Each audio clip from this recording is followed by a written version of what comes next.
Son muchas las que piensan que el libro de Apocalipsis consiste en imágenes, símbolos extraños, bestias y visiones difíciles de entender. Sin embargo, el propio libro comienza de una manera que es sorprendentemente clara. En el capítulo 1 no se habla de misterios incomprensibles, no, sino que se establecen las identidades, las autoridades y la relación entre Dios, Jesucristo y los demás personajes del relato. Y es precisamente aquí, en este primer capítulo, donde encontramos serios problemas para la enseñanza de la Trinidad. No porque alguien interponga una interpretación externa, no, sino porque el texto, leído con atención, distingue de forma constante y explícita a Dios de Jesucristo. Así que vamos a empezar a analizar este capítulo. Empecemos leyendo el versículo 1. Dice: una revelación de Jesucristo que Dios le dio para mostrarle a sus esclavos las cosas que tienen que suceder dentro de poco. Jesucristo envió a su ángel y por medio de éste se le presentó en señales a su esclavo Juan. O sea, ¿qué vemos aquí? Desde la primera línea, desde el primer versículo, se establece una cadena que es muy clarita. Está Dios, que le transmite a Jesucristo, Jesucristo al ángel, ángel a Juan y finalmente Juan a los siervos de Dios. Y claro, esto nos tiene que hacer reflexionar.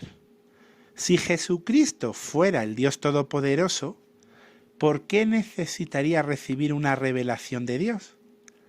El texto no dice que Jesucristo sea la fuente última de la revelación, no, sino que es el receptor de ella. Y claro, esto encaja con la enseñanza bíblica repetida en los evangelios. Jesús recibe autoridad, conocimiento y misión de su Padre. Claro, este versículo, ¿qué nos enseña? Porque aquí no vemos igualdad absoluta, ni una coautoría divina, no. Lo que vemos es subordinación, la creencia que tenían los discípulos de Jesús, los cristianos del siglo I, y todo aquel que desea servir a Dios como Él espera, porque en realidad este versículo lo que muestra es lo que dice toda la Biblia. Fijaros, 1 Corintios 8:6. Para nosotros no hay más que un solo Dios. ¿Cuál? ¿El Trino? No. El Padre, de quien todo procede y para el cual vivimos. Desde luego es increíble ver cómo desde el primer versículo de Apocalipsis ya la creencia en la Trinidad queda derrumbada. Pero ahora pasemos al versículo 2 y 3.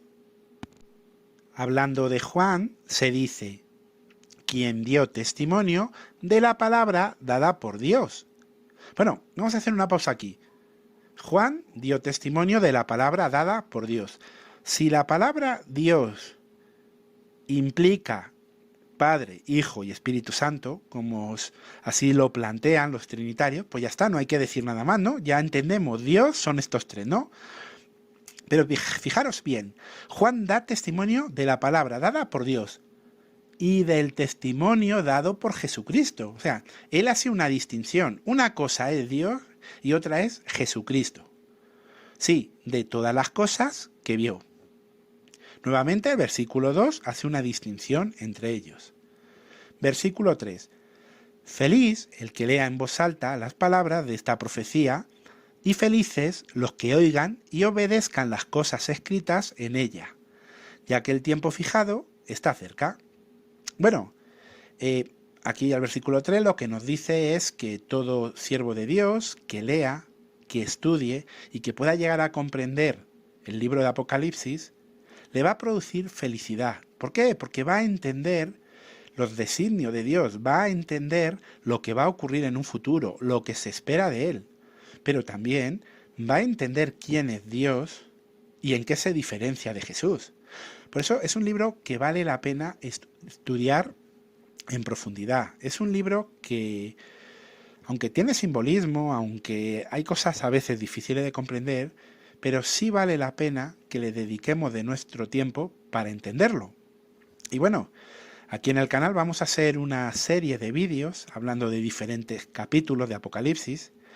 No vamos a ir contestando ni explicando todos los temas ni todos los simbolismos, porque para eso ya hay una obra maravillosa que se puede consultar, se puede descargar, que es el libro Apocalipsis.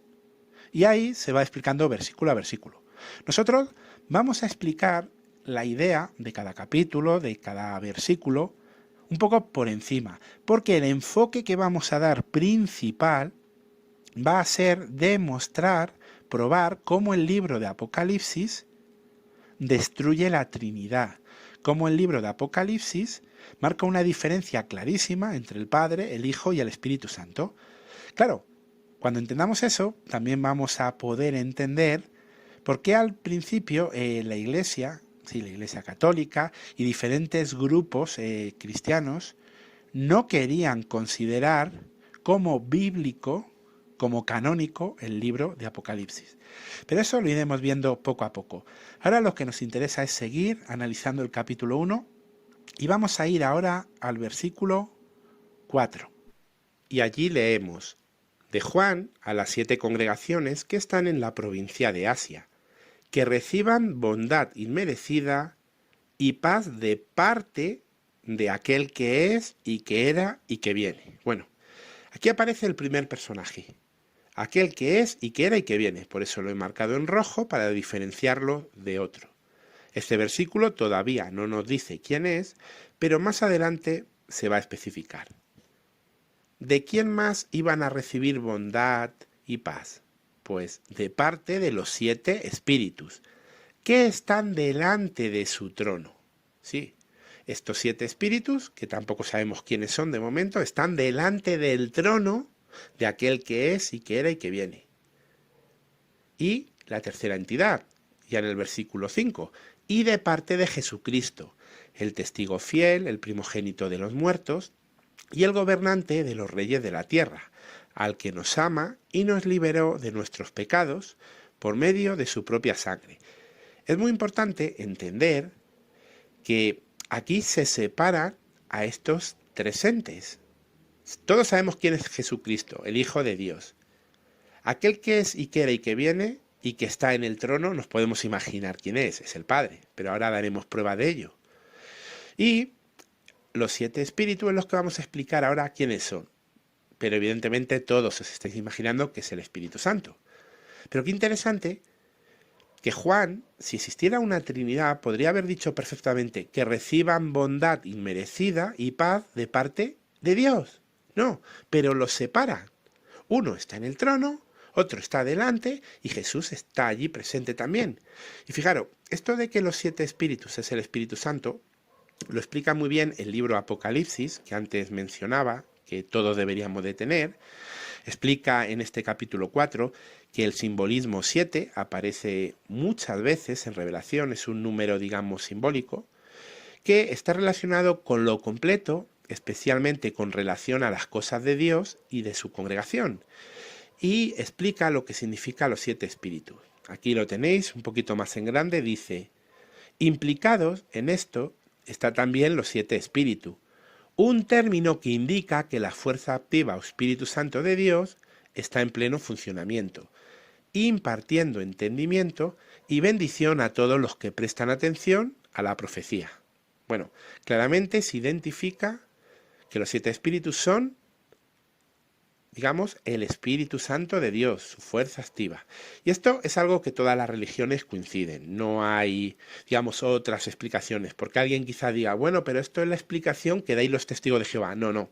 Esta explicación la dan todas las religiones. Fijaros, por ejemplo, en la Biblia católica, Bover-Cantera, en la nota que hay en este versículo. Dice, los 7 espíritus es la persona del Espíritu. ¿Sí? Ellos como trinitarios pues consideran al Espíritu Santo una persona, nosotros una fuerza, pero en ambos casos los 7 espíritus son el Espíritu Santo. Y lo que llama la atención aquí es esto, que uno está sentado en el trono, otro está enfrente y el otro está allí presente. Claro, los separa nuevamente. Apocalipsis constantemente va a ser una separación entre Padre e Hijo. Y el Espíritu Santo lo vamos a ver como una fuerza presente en varios lugares. Pero bueno, vamos a seguir leyendo versículos. Ahora vayamos al 6. Y hablando de Jesucristo, dice: y que hizo que fuéramos un reino y sacerdotes para su Dios y Padre. A Él vayan la gloria y el poder para siempre. Amén. Miren, vendrá con las nubes y todo ojo lo verá, hasta los que lo traspasaron, y a causa de Él todas las tribus de la tierra se golpearán en el pecho de dolor. Sí, amén. Bueno, aquí la expresión es muy clara. Jesús tiene un Dios, aquí lo he remarcado en rojo, para su Dios y Padre. No se trata de una frase aislada ni simbólica. A lo largo del Nuevo Testamento, Jesús habla de mi Dios. Muchas veces dijo esa expresión, y Apocalipsis no es la excepción. Claro, desde la perspectiva trinitaria, esto intentan explicarlo, y decimos intentan explicarlo porque evidentemente no es una explicación, es una excusa. Dicen que es una referencia a la naturaleza humana de Cristo, pero el texto de Apocalipsis no hace ninguna distinción filosófica entre naturalezas, simplemente hace una afirmación directa: el Padre es el Dios de Jesucristo. Exacto, no hay más. Esto confirma que Jesús no es el Dios Todopoderoso, sino el Hijo de Dios, exaltado, glorificado y con autoridad, pero siempre bajo la supremacía de su Padre. Y ahora vayamos al versículo 8. Lo vamos a ver en diferentes traducciones. Primero, la traducción del Nuevo Mundo, que dice: yo soy el Alfa y la Omega. Dice Jehová Dios, el que es, el que era y el que viene, el Todopoderoso. Claro, aquí surge una polémica, porque la traducción del Nuevo Mundo ha puesto Jehová Dios. Debido a que el nombre divino fue quitado de los escritos griegos, pues la traducción del Nuevo Mundo decidió restaurarlo donde debía estar. No obstante, otras traducciones no hacen eso. Y claro, al no hacer eso, se da una lectura diferente. Por ejemplo, la Reina Valera del 60 dice: yo soy el Alfa y la Omega, principio y fin. Dice el Señor, el que es y que era y que ha de venir, el Todopoderoso. O la Nueva Versión Internacional: yo soy el Alfa y la Omega, dice el Señor Dios, el que es y que era y que ha de venir, el Todopoderoso. Claro, si tú pones el nombre divino Jehová, se identifica claramente que el Alfa y el Omega es Jehová. Y ojo, y así identificaría que el que es, el que era y el que viene es el Todopoderoso. ¿Qué ocurre? Que en el resto de traducciones, al cambiar Jehová por Señor, claro, Señor se puede entender que también es Jesús, porque a Jesús se le llama el Señor. Pero hay un detalle que muchas veces omiten. ¿Os acordáis cuando veíamos al principio, en los versículos anteriores, que se mandaba paz, bendiciones, de tres entidades? Una era el que es, el que era y el que ha de venir. Otra, los 7 espíritus, y otra, Jesucristo. Por lo tanto, si el Alfa y el Omega, como se menciona aquí, es, el que era y el que ha de venir, no puede ser Jesucristo porque estaba en otro grupo, no puede ser los 7 espíritus, es el Padre.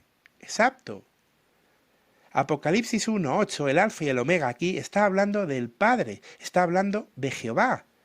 Pero ¿qué ocurre? Que muchos apologistas cristianos, católicos y evangélicos se aprovechan de estas traducciones que ponen Señor para decir: no, es Jesús, porque a toda costa quieren poder poner el término todopoderoso a Cristo.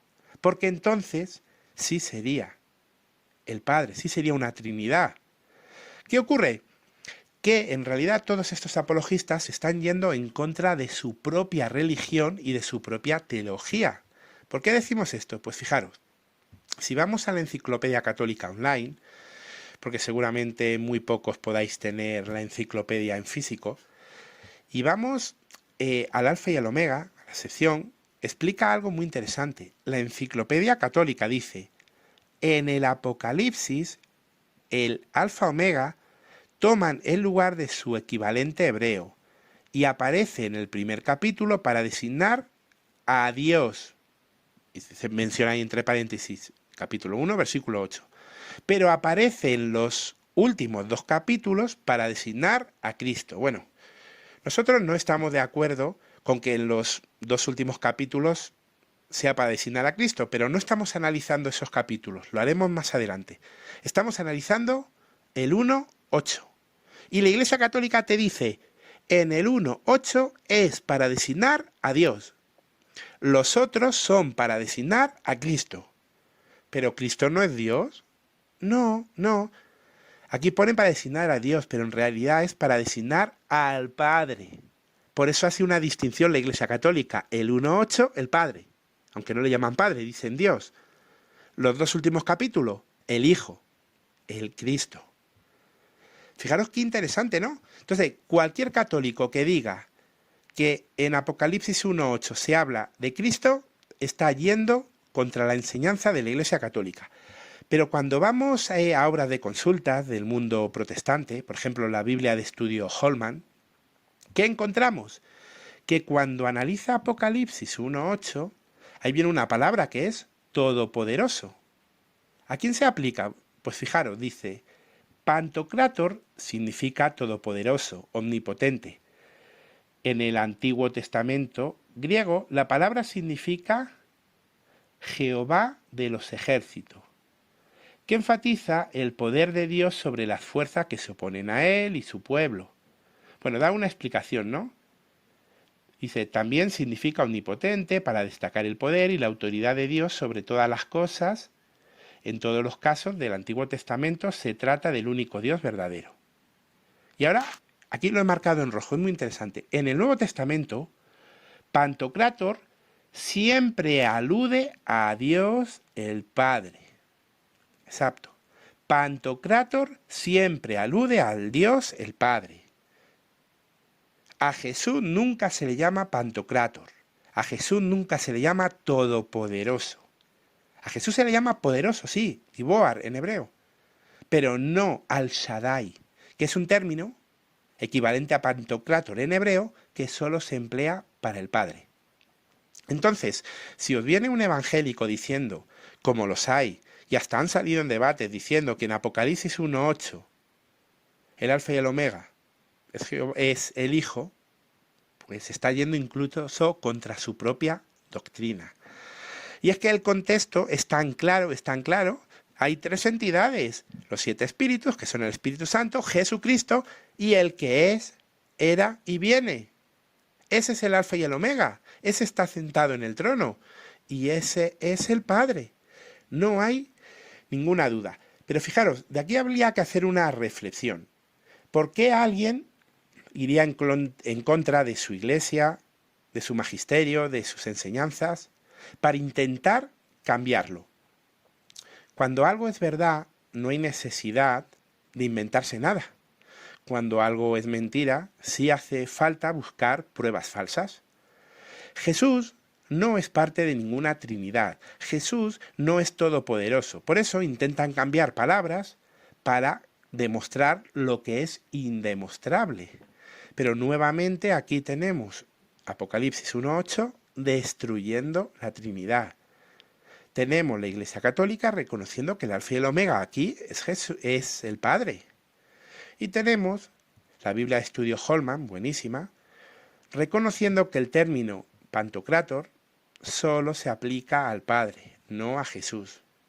Desde luego que es muy interesante este asunto, ¿verdad? Pero vamos a seguir avanzando en nuestro estudio de Apocalipsis 1. Ahora leamos el versículo 9.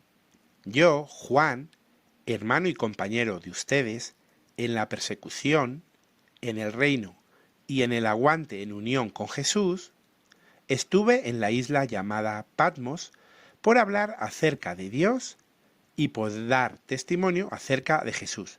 ¿Veis en la manera de hablar de Juan que nuevamente hace una distinción entre Dios, es decir, el Padre, y Jesús? Dice claramente, por hablar acerca de Dios y dar testimonio acerca de Jesús. Pero vamos a ver, si Jesús fuese Dios, no haría falta esta distinción, diría por hablar acerca de Dios, o diría por hablar y dar testimonio acerca de Dios, fin. ¿Por qué tiene que hacer esa distinción? O sea, todo el Apocalipsis hace una distinción clarísima. Habla acerca de Dios, da testimonio acerca de Jesús. O sea, los tiene como personas diferentes. Y curiosamente que el término Dios lo emplea para el Padre, no para el Hijo. Versículo 10. Por inspiración llegué a estar en el día del Señor y oí detrás de mí una voz poderosa, como el sonido de una trompeta, que decía: escribe en un rollo lo que ves y envíaselo a las 7 congregaciones: Éfeso, Esmirna, Pérgamo, Tiatira, Sardis, Filadelfia y Laodicea. Bueno, aparentemente este versículo simplemente especifica a quién va dirigida esta información. Pero fijaros, cuando vamos a otras traducciones, vamos a ver algo muy interesante. Por ejemplo, en la Reina Valera nos encontramos que hay una añadidura, pone: yo soy el alfa y la omega, el primero y el último. Escribe en un libro lo que ves y envíalo a las 7 congregaciones, a las 7 iglesias, como queramos decir. ¿Veis que en la Reina Valera han añadido yo soy el alfa y el omega, el primero y el último? Sin embargo, la Biblia católica de Jerusalén, la de 1998, podría haber citado cualquier otra, si os dais cuenta, no tiene lo de yo soy el alfa y el omega, el primero y el último. La Nácar Colunga, también traducción católica, no tiene lo de yo soy el alfa y el omega. La Nueva Versión Internacional, protestante, no tiene lo de yo soy el alfa y el omega. O sea, nos damos cuenta que las traducciones católicas, evangélicas, a excepción de la Reina Valera y algunas otras, no tiene eso del alfa y el omega. ¿Por qué? Porque eso cambia todo el significado por completo. Porque aquí, evidentemente, el versículo 11 está hablando Jesús.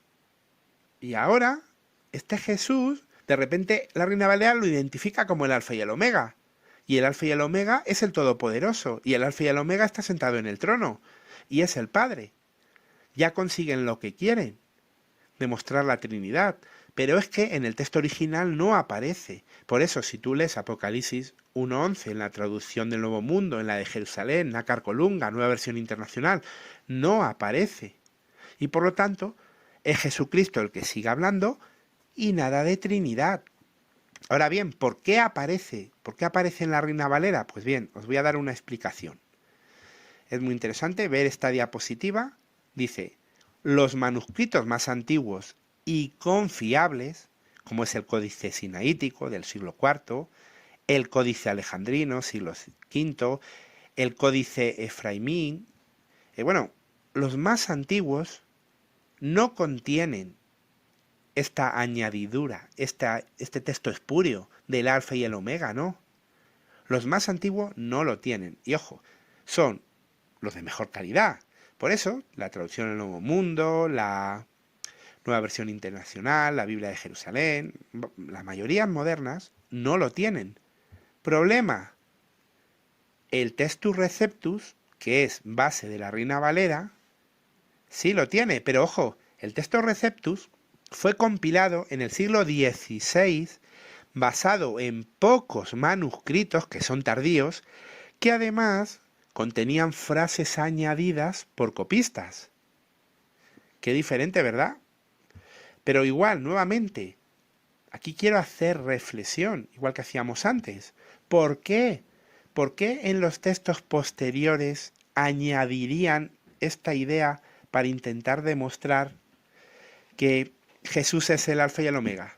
Pues porque no lo es una falsificación. ¿Y cuándo se falsifican las cosas? Cuando no son ciertas. Pero pasemos al versículo 12. Dice: me volví para ver quién hablaba conmigo, y al volverme vi 7 candelabros de oro. Sí, Juan se da la vuelta, ve 7 candelabros de oro. Y claro, ¿qué pueden representar? Pues bueno, no hay que complicarse mucho porque la respuesta la tenemos en el versículo 20 de este mismo capítulo. Los 7 candelabros representan las 7 congregaciones. Así que podemos seguir con el versículo 13. En medio de los candelabros vi a alguien como un hijo del hombre, vestido con una túnica que le llegaba hasta los pies, y llevaba una banda de oro a la altura del pecho. Bien, aquí Jesús, el Hijo del Hombre, se le presenta a Juan como una figura magnífica, esplendorosa. Aparece en gloria y brillo entre llameantes candelabros de oro.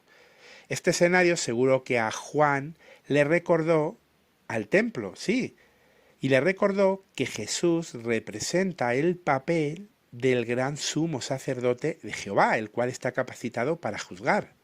Claro, su impresionante prenda de vestir larga concuerda con su oficio sacerdotal. De hecho, así es como vestían los sumos sacerdotes de la antigüedad en el pueblo judío. Y llevaba un cinturón de oro sobre el pecho, de modo que cubre el corazón. Esto significa que con todo el corazón efectuará la comisión divina que ha recibido de Jehová Dios. Pero bueno, explicar que esto representa a Jesús como sumo sacerdote en sí no sería necesario porque, digamos, todos los grupos religiosos entienden este punto y que aquí se habla de Jesús.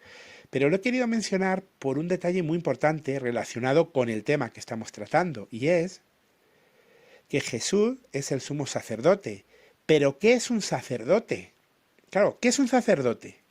Pues permitir que la obra Perspicacia nos lo explique. Dice, antes de que se fundara la congregación cristiana, los sacerdotes eran para los verdaderos adoradores de Dios los representantes de Jehová ante el pueblo. Claro, Jesús es un representante de Jehová, de Dios, no el propio Dios. Sigue diciendo la explicación. Y los encargados de instruirlos acerca de él y sus leyes. A su vez, representaban al pueblo ante Dios mediante la presentación de sacrificios, intercesiones y ruegos. Hebreos 5.1 dice a este respecto, todo sumo sacerdote tomado de entre los hombres es nombrado a favor de los hombres sobre las cosas que tienen que ver con Dios, para que ofrezca dádivas y sacrificio por los pecados. Claro, el punto es que un sacerdote es un mediador, sí, que hacía sacrificios e intercedía por el pueblo. ¿Pero a quién? Ante Dios. El tema, un sacerdote nunca puede ser Dios. Es más, Jesús era intercesor entre la humanidad y Dios. Jesús no podía ser intercesor entre la humanidad y Él, porque si tú actúas, si tú estás presente, ya no eres un intercesor. Ese es el punto. El simplemente hecho de que a Jesús se le llame sumo sacerdote y se le considere como tal, ya muestra que no puede ser Dios. Pero vamos a seguir leyendo, vamos a pasar al 14. Además, su cabeza y su cabello eran blancos como la lana blanca, como la nieve, y sus ojos eran como una llama de fuego. Pues bien, el cabello blanco como la nieve lo que indica es la sabiduría que proviene de una vida larga. Lo podemos comparar con Proverbios 16:31, que relaciona la vejez con las canas y con la sabiduría. Y los ojos ardientes lo que muestran es que mientras escudriña, él prueba o expresa indignación. Él es perspicaz, alerta. No olvidemos que Jesús es quien va a juzgar y por lo tanto tiene que estar viendo lo que sucede y lo que ocurre. 15. Sus pies eran como el cobre refinado cuando brilla en el horno, y su voz era como el sonido de muchas aguas. Pues bien, vamos a explicar este simbolismo de esos pies de cobres. Y lo vamos a hacer nuevamente utilizando el libro Apocalipsis. Allí dice, en la visión los pies de Jesús son como cobre, fulgurantes, brillantes, muy propio para el que anda celosamente y se planta en una excelente posición ante la presencia de Jehová Dios.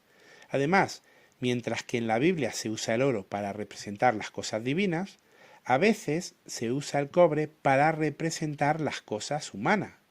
Por eso los pies fulgurantes de Jesús, que son como cobre, cobre fino, nos recuerdan cuán hermosos fueron sus pies cuando anduvo en la tierra predicando las buenas nuevas. Sí, se habla de que los pies de los que predican las buenas nuevas son muy hermosos para Jehová. Y evidentemente los de Jesús, brillan como el cobre. Pero es interesante también, y me llama la atención, que el cobre es usado para cosas humanas. Claro, a Jehová en el libro de Apocalipsis se le ilustra a veces o se le asemeja a su gloria, su esplendor, a piedras preciosas. La adoración a Jehová muchas veces, igual que el arca, está relacionada con el oro. Pero el cobre estaba relacionado con lo humano. Y es curioso que nunca vamos a ver al Padre relacionado con el cobre. Pero al Hijo sí, marcando hasta en ese pequeño detalle se ven diferencias que muestran que son seres diferentes, con autoridades diferentes, con roles diferentes, con poder diferente. Básicamente, que no son una trinidad.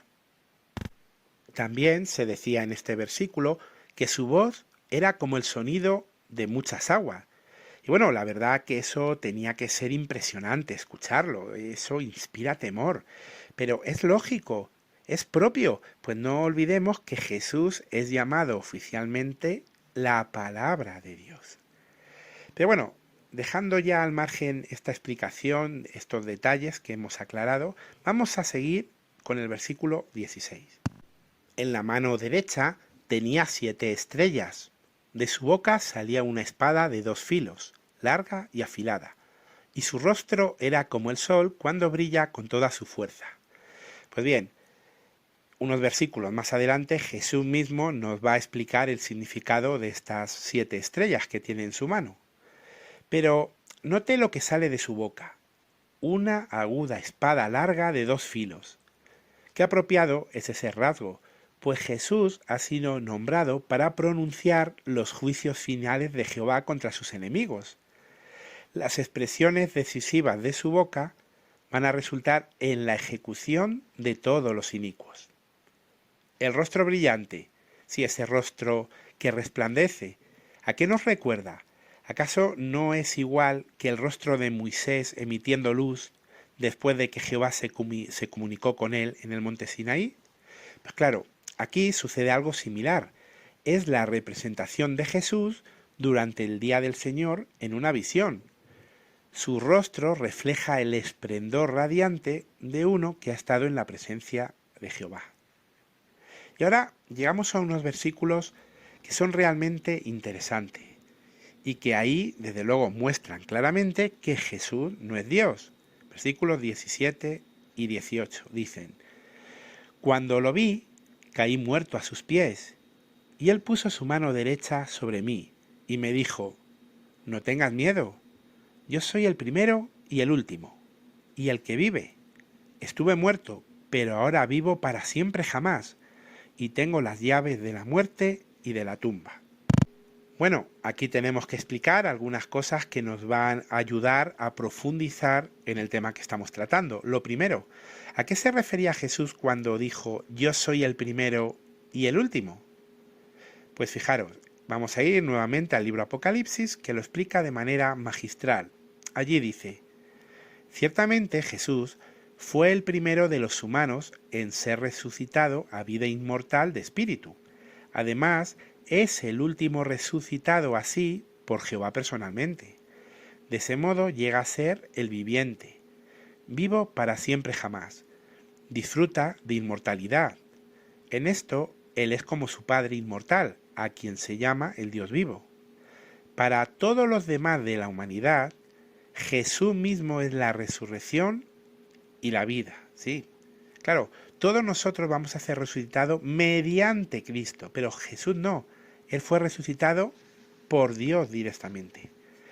En armonía con esto, dice a Juan: llegué a estar muerto. O sea, él cuando dice yo soy el primero y el último, no se está asemejando a su Padre cuando dice en el Antiguo Testamento que Él es principio y fin. No, no.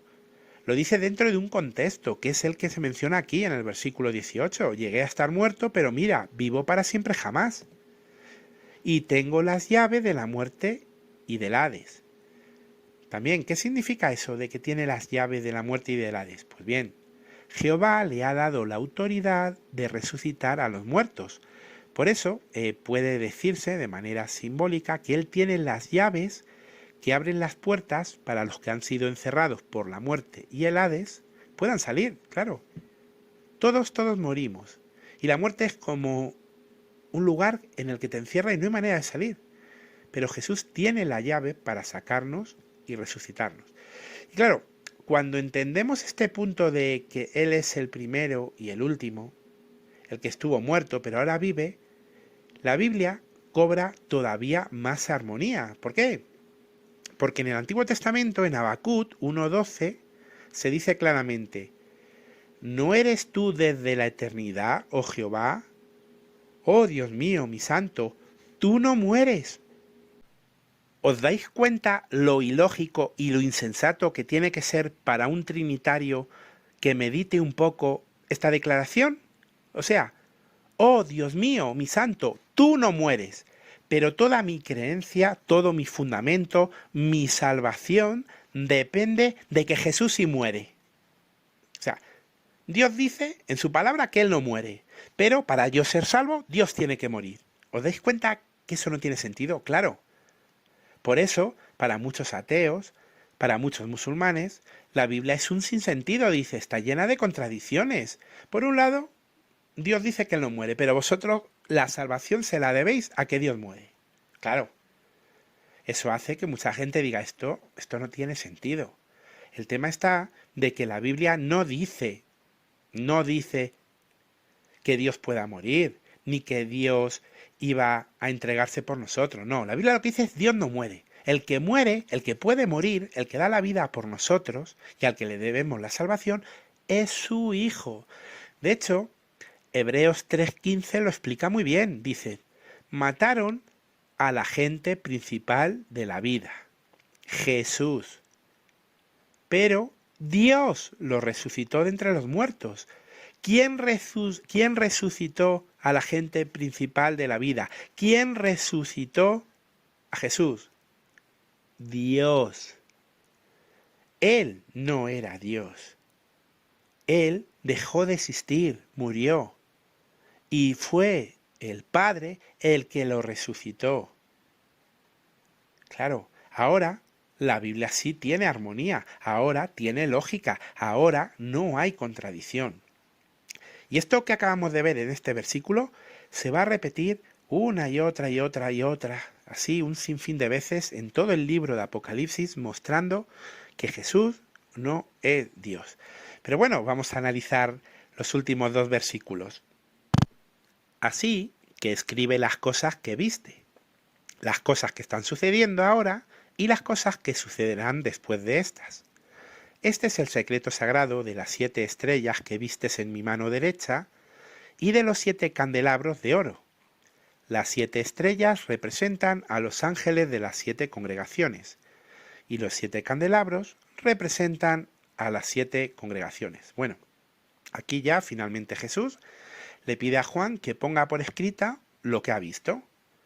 Y ahora, en el último versículo, ya se explican los 2 últimos simbolismos de este capítulo. Se dice claramente que esas 7 estrellas que tienen su mano derecha representan a los ángeles de las 7 congregaciones y que los 7 candelabros, como ya lo habíamos dicho antes, representan a las 7 congregaciones.